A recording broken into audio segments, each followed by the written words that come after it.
অনেকদিন থেকেই মনটা শুধু একটু কেনাকাটা করছিল। তো বরের কাছে ঘ্যানঘ্যান করছিলাম, "চলো আমাকে একটু মলে নিয়ে যাবে।" তো অবশেষে বর কয়েকদিন পরে আমাকে নিয়ে আসলো মলে। তো মলে এসে দেখছিলাম কি আছে। আছে বলতে পুজোর কি কালেকশন তুলেছে। তো সবকিছু আমি ঘুরে দেখলাম। দেখার পরে আমি কিন্তু সেরকম কিছুই নেইনি। দেখে রাখলাম পুজোর সময় কি নেওয়া যায় আর না যায়। আর তারপরে কিন্তু আমরা একটু খাওয়া-দাওয়া করতে চলে এসেছিলাম। বরের যে নিউজ চ্যানেলের অফিস তার কাছে একটা নতুন দোকান খুলেছে। তো সেখানে নাকি খুব ভালো পিজ্জা, ধোসা বানায়। তো সেখানে এসে কিন্তু আমাদের অর্ডারও দেওয়া হয়ে গিয়েছিল। আর এই দেখো সুন্দর করে কিন্তু ওরা সাজিয়ে দিচ্ছিল ধোসাটাকে। এটা কিন্তু তাওয়াতেই সাজিয়েছে। তারপরে কিন্তু তাওয়া থেকে নামিয়ে দেখো প্লেটে সুন্দর করে সাজিয়ে দিয়েছে। তো দেওয়ার পরে আমাদের তো সার্ভ করে দিল টেবিলে।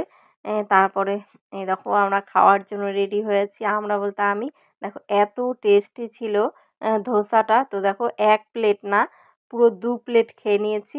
খাওয়া শেষ করে তারপরে সোজা বাড়িতে চলে গিয়েছিলাম।